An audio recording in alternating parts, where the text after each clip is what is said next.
Assalamualaikum warahmatullahi wabarakatuh. Hello everyone, welcome back to ICBS Podcast with me Afril Aulia Purnama and I'm going to be your host today. Oke teman-teman, jadi kali ini kita kedatangan dua narasumber yang merupakan salah satu pengurus dari organisasi Badan Eksekutif Santri. Nah langsung aja kita sapa dua narasumber kita. Halo Kak Tata dan Kak Najmi. Halo. Apa kabarnya nih Kak hari ini? Alhamdulillah baik. Alhamdulillah. Okay, before that, could you introduce yourself first to audience? Hello everyone, my name is Tata Ramadhani Putri. Everyone call me Tata and I'm as Minister of Discipline Ministry.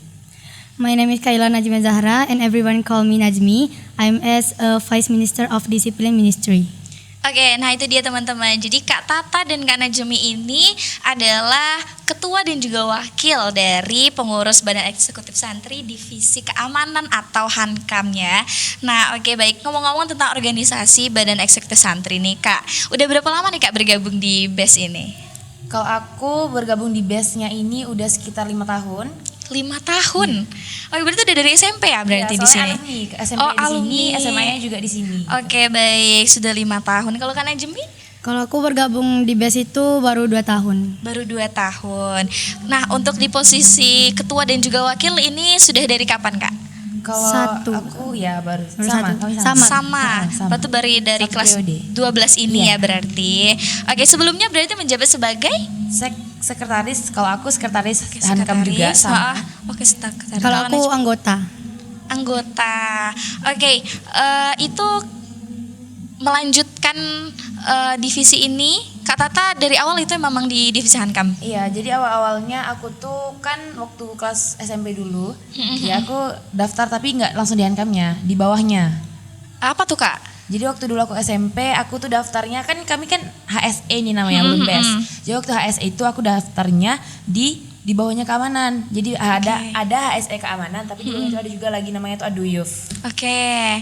Jadi Kak Tata waktu itu Di Aduyuf ini yang kayak untuk menyambut tamu sejenis kayak gitulah, menjaga santri, memastikan tetap sesuai dengan SOP walaupun sedang kunjungan gitu.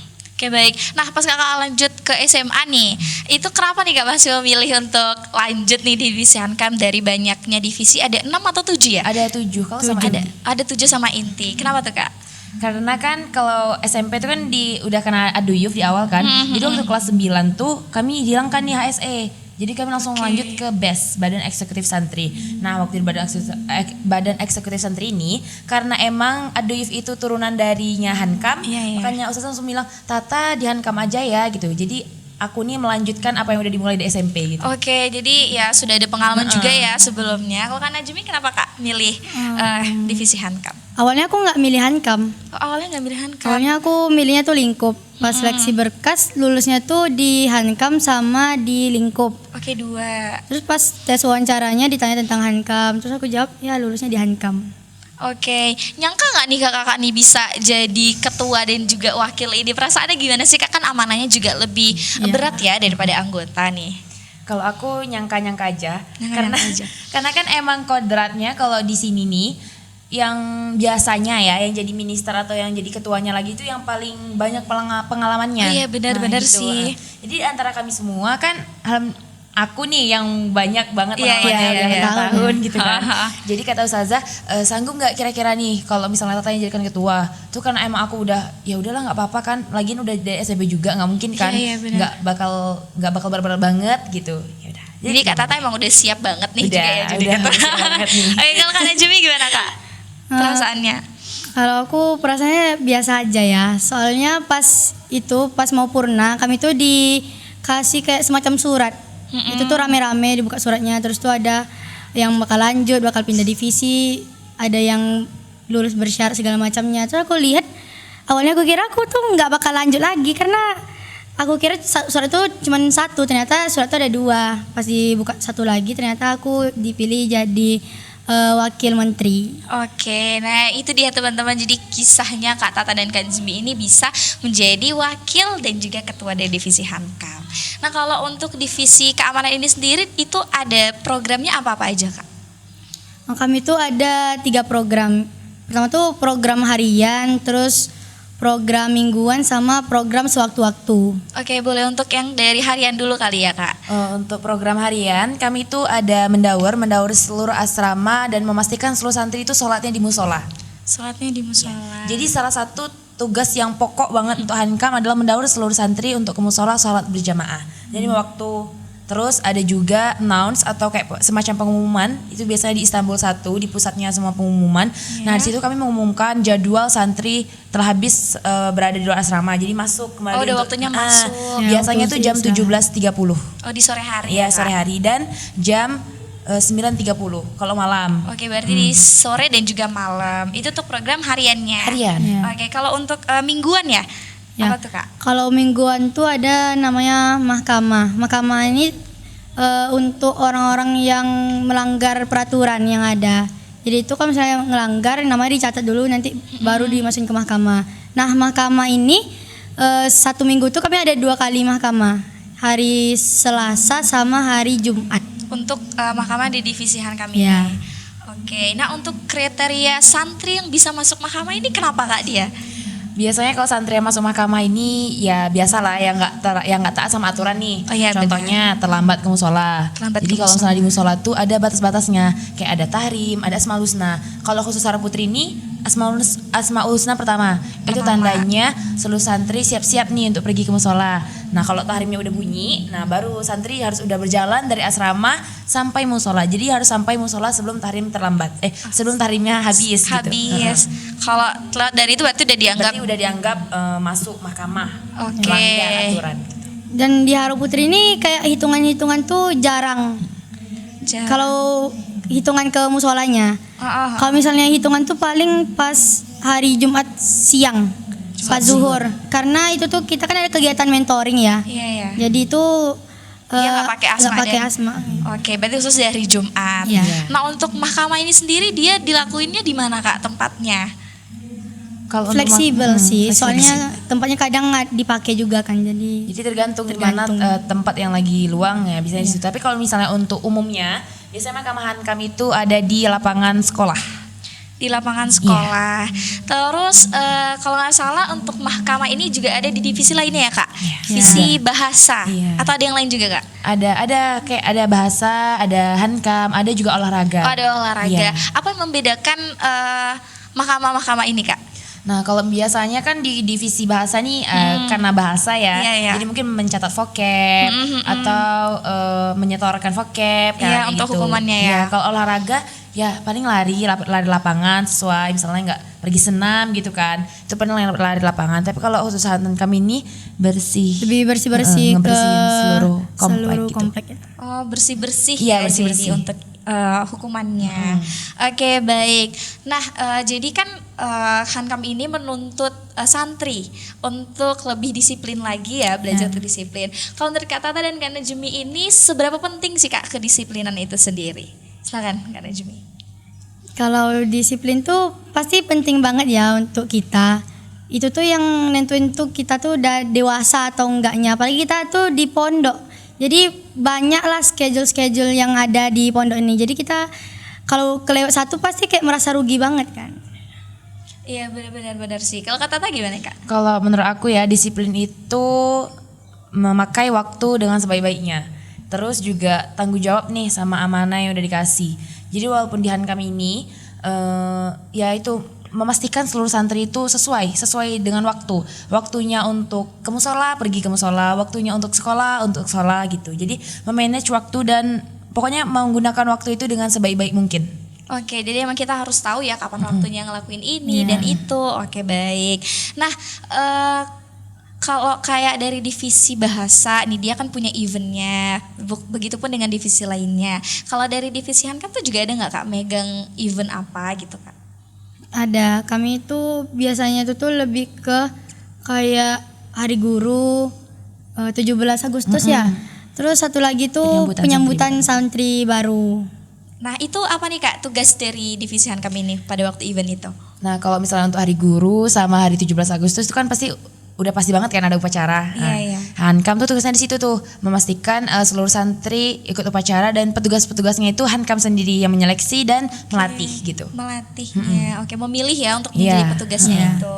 Kalau untuk di 17-an juga sama. kayak hari guru. Sama. Berarti kalau untuk itu lagi apa? Yang bedanya tuh di Penerimaan penyambutan santri santri baru. Nah, itu ngapain Kak? Apa yang membuat beda? Kayak Kak Tata aja deh yang jelas, soalnya kemarin dia ketuanya. Oh, iya ketuanya iya. nih. Jadi kemarin waktu penyambutan santri baru tuh juga aku sebagai ketuanya. Nah itu tuh sebenarnya kan Hankam ini tetap bekerja sama bahasa, sama olahraga, tarbiyah, sama seluruh divisi itu tetap kerja sama. Cuman koordinasi pusatnya itu ada di Hankam gitu. Jadi Hankam ini memastikan seluruh BES kerjanya, maksudnya tuh ya kerjanya tuh sesuai dengan apa yang telah disiapkan. Contohnya nih, misalnya lingkungan hidup. Misalnya kan tugasnya lingkup ini membantu ya angkat koper adik-adiknya ke Grand Mag gitu kan. Nah nanti Hankam ini memastikan itu tugas lingkup ini benar-benar berjalan dengan baik gitu. Oke, terus ke siapa lagi nih Kak mengkoordinasinya tentang event-event ini Kak? Apakah ke guru-guru yang ada di sekolah atau ke guru yang ada di asrama? Kalau koordinasi sama ustazahnya tuh tergantung acaranya. Kan ada acara dari sekolah sama acara dari asrama. Kalau acara yang dari asrama itu biasanya koordinasinya sama ustazah yang dari asramanya yang udah di PJ-in nanti biasanya. Kalau yang sekolah tuh lebih ke ustazah-ustazah yang ada di sekolah. Oke, baik seperti itu ya. Nah, untuk event ini kan kalian yang memegang ya, berarti seluruhnya itu kalian yang mengurus ya. Itu gimana nih Kak rasanya? Terbebani kah? Karena yang pastinya bakal repot atau puas atau senang atau bagaimana Kak? Yang pastinya puas ya, soalnya kita ada kerja keras terus membuahkan hasil yang bagus, jadi puas ya aku. Kalau di aku event ini ya pasti ada kan capeknya juga, ada senangnya juga. Tapi lebih banyak kesenang sih. Karena emang awal-awal kalau misalnya ngurus waktu misalnya event nih, kita di awal-awal tuh kayak emang capek juga ya gitu kan. Tapi kalau misalnya udah jalan eventnya, udah sesuai dengan apa yang kita harapin, itu tuh ada banyak banget kepuasan untuk diri sendiri. Ternyata kita bisa ya sukseskan acara ini gitu. Lagi pula kan kerjanya kan nggak sendiri aja, emang rame-rame. Kerjasama dong sama semuanya. Benar-benar. Oke, nah kalau selama menjadi di organisasi BES ini, pengalaman paling senengnya apa nih Kak? Suka dan dukanya? Setiap organisasi pasti ada suka ada dukanya. Kalau sukanya tuh karena kita bertemu dengan banyak orang ya, terus tuh meningkatkan soft skill kita dalam leadership, Melatihnya juga ya, benar. worshipnya juga. Kalau di aku bergabung sama BES-nya ini yang paling menyenangkan adalah ya tadi bertemu dengan banyak banget orang yang pasti menambah banyak relasi ya, mulai dari kelas 7, 8, 9, 10, 11, 12. Jadi kita lebih banyak mengenal gitu. Dan yang paling sangat menyenangkan tuh ya itu waktu kita ada event, ada acara itu sesuatu yang sangat ditunggu-tunggu banget. Walau ya emang capek tapi itu benar-benar ditunggu. Karena aku yakin banget nih ya, 100% aku yakin seluruh santri itu juga pasti bakal mikir enak ya jadi kakak-kakak BES gitu, mensukseskan acara gitu. Walaupun banyak capeknya juga, tapi itu yang paling menyenangkan dari bergabung di organisasi. Oke, jadi memang ya capek itu pasti ya, tapi ya kita puas juga dengan hasilnya karena bareng-bareng juga. Nah, Kak Tata dan Kak Najmi ini kan bilang kita bakalan capek ya. Itu gimana sih Kak cara bangkitin semangat lagi nih waktu kita tuh udah ngerasa letih banget. Itu apakah kalian saling curhat atau saling semangatin lagi atau gimana? Kalau aku setiap hari mungkin ya sewaktu-waktu kan futur capek malas itu pasti ada banget. Apalagi kan kami kan Hankam nih yang setiap harinya ada tugasnya 5 waktu sholat mendaur. Kalau misalnya futur capek itu udah biasa. Dan kalau aku biasanya itu bergabung atau berkomunikasi dan bersosialisasi ulang dengan orang-orang yang energinya tuh masih banyak, masih full. Oke, jadi kita kebawa juga. Iya, jadi kita kebawa semangatnya. Dan itu biasanya sama sesama anggota BES ya. Karena kan yang mereka juga kan merasa diri sendiri juga punya tanggung jawab gitu kan. Jadi kalau misalnya kita berkomunikasi lagi sama orang-orang anggota BES yang lain, nah itu semangatnya dapat lagi. Balik lagi. Transfer. Oke, kalau Kak Najmi gimana Kak? Kalau aku sama kayak Tata sih, kadang kalau misalnya aku capek tuh aku lebih banyak bicaranya sama Tata karena kan kami satu divisi nih, jadi sama-sama tahu gimana rasanya. Iya, baik. Jadi emang harus terbuka juga ya sesama lain ya begitu. Nah, untuk tantangan terbesar sendiri untuk di divisi Hankam ini untuk Kak Tata dan Kak Najmi apa Kak? Tata dulu deh, Tata. Kayaknya ini bakalan sama sih kayaknya kita jawabnya. Tantangan paling besar untuk ada di Hankam ini adalah diri sendiri. Diri sendiri. Iya. Kenapa tuh Kak? Karena kan itu tadi rasa malas, rasa futur, capek itu pasti ada kan. Dan kita tuh harus bisa banget ngelawan nafsu yang satu ini gitu. Apalagi kodratnya kita penegak. kita yang menegakkan aturan, nggak mungkin dong kita yang melanggar gitu. Jadi kalau misalnya kita lagi malas lagi itu kayak ayo lagi semangat lagi gitu. Kan bagi ketua kan, anggota lain aja masih bisa daur, masih bisa ini, masa kamunya leha-leha sih gitu. Iya. Tapi itu terkadang ya Kak ya. Iya. Oke, jadi emang diri sendiri ya, kita sebagai contoh juga harus menunjukkan sikap yang baik duluan ya. Jadi adik-adik juga menerima masukan dari kalian. Oke, nah kalau untuk yang membedakan nih Kak dari divisi lain dan juga untuk divisi Hankam itu apa Kak? Yang membedakan kami tuh pastinya karena kami yang jadi penegak disiplinnya itu. Kalau misalnya bahasa kan dia tuh yang mendisiplinkan santri dalam berbahasa.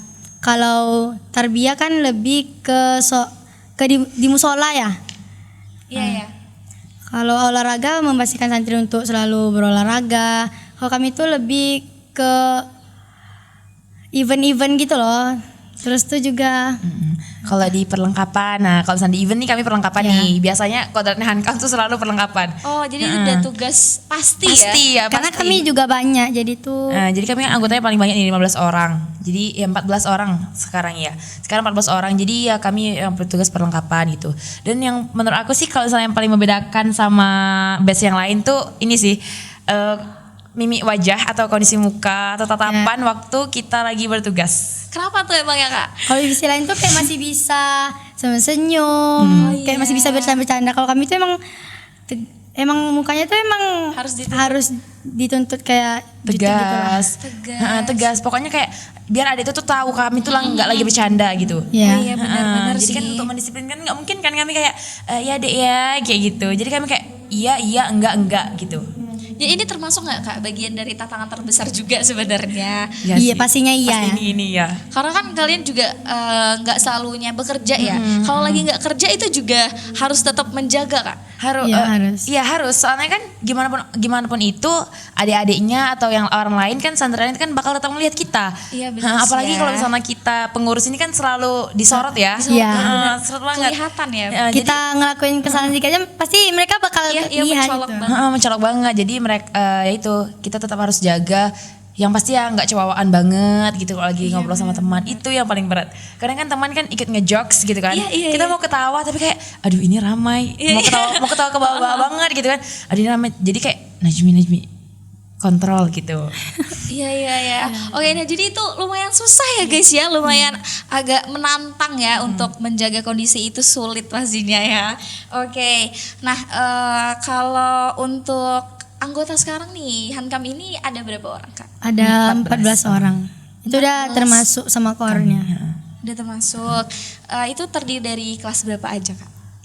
Ada kelas 12, kelas 11 sama kelas 9 yang SMP 1 orang. Kalian sering nggak nih di luar dari ada kumpul BES, itu sering kumpul juga nih sama adik-adiknya, tapi di luar lagi rapat gitu.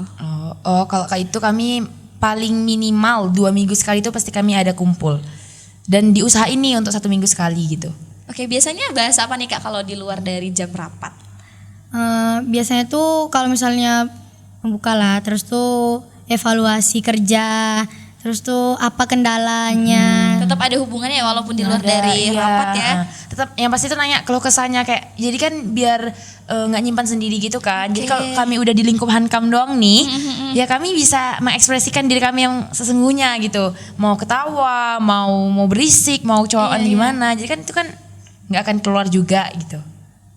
Oke, nah jadi memang walaupun di luar dari jam BES ya kita harus tetap membahas tentang divisi Hankam ini, terus jadiin ajang sesi curhat juga sama adik-adiknya ya.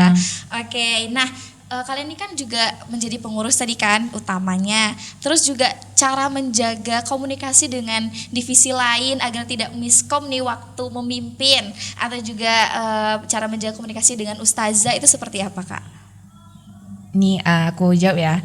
Jadi kalau misalnya kami untuk menjaga komunikasi, kami tuh dikasih semacam handy-talkie. Kayak, jadi kalau misalnya ada event, itu protokol tuh kayak ya tempat konfirmasi paling puncak gitu. Itu tuh biasanya megang nih handy-talkie-nya. Itu tuh biasanya dipakai untuk konfirmasi ulang terus. Pokoknya intinya kalau misalnya ada event atau acara yang paling pasti itu komunikasinya harus lancar. Iya benar. Apalagi sih. kan badan eksekutif santri ini kan sekitar 70 orangan kan. Jadi banyak. Jadi kalau misalnya miskomunikasi itu bakal menimbulin banyak banget masalah. Iya benar. Jadi itu sangat membantu ya alat tadi ya Iya. untuk berkomunikasi juga. Nah itu dia teman-teman seputar tentang divisi Hankam, program-programnya, bagaimana cara mereka berjaga komunikasi juga dan juga banyak hal lainnya. Satu kata buat Hankam nih Kak. Kalau aku keren. Keren, itu udah pasti sih ya. Kalau Terus? aku tanggung jawab. Tanggung jawab itu benar, ini benar-benar mencerminkan Hankam Iya. nih ya. Oke, untuk di Hankam ini ada jargonnya nggak nih Kak? Ada. Apa tuh Kak? Jargonnya disiplin dalam waktu, ikhlas membantu. Oke, boleh deh nanti kita coba ya setelah ini. Oke, terakhir boleh Kak minta pesan dan kesannya juga kepada adik-adik yang akan melanjutkan perjuangan kalian nih setelah ini. Pesan dari aku selaku Ketua Hankam saat ini adalah semangat untuk melanjutkan yang telah kita mulai dari awal. Aku harap kalian lebih semangat, lebih fokus. Pokoknya jangan sampai lalai gitu. Dan aku berharap banget untuk kesalahan atau kekurangan kami di tahun ini kalian bisa perbaikin jadi lebih baik, lebih bagus banget untuk tahun depan. Oke, silakan Kak Najmi. Kalau dari aku semangat terus untuk melanjutkan divisi Hankam untuk tahun depan. Terus perbanyak sabarnya, komunikasinya dijaga, kerjasamanya juga. Oke, itu dia teman-teman sedikit harapan dari Kak Tata dan Kak Najmi yang sebentar lagi juga akan Purna purna jabatan. jabatan ya guys. Nggak lama lagi ya berarti ya? Nggak lama, Iya. sekitar 1 1 bulan bulanan. lagi. Sekitar 1 bulan lagi. Oke teman-teman, itu dia perbincangan kita hari ini. So it's time to be end of the conversation. Maybe that's all that I want to ask about discipline ministry to you Kak Tata dan Kak Najmi. And thanks for watching everyone. I'm Afril Aulia Purnama as the host. When I say goodbye and see you in the next podcast. Wassalamualaikum warahmatullahi wabarakatuh. Discipline ministry. Disiplin dalam waktu, ikhlas membantu.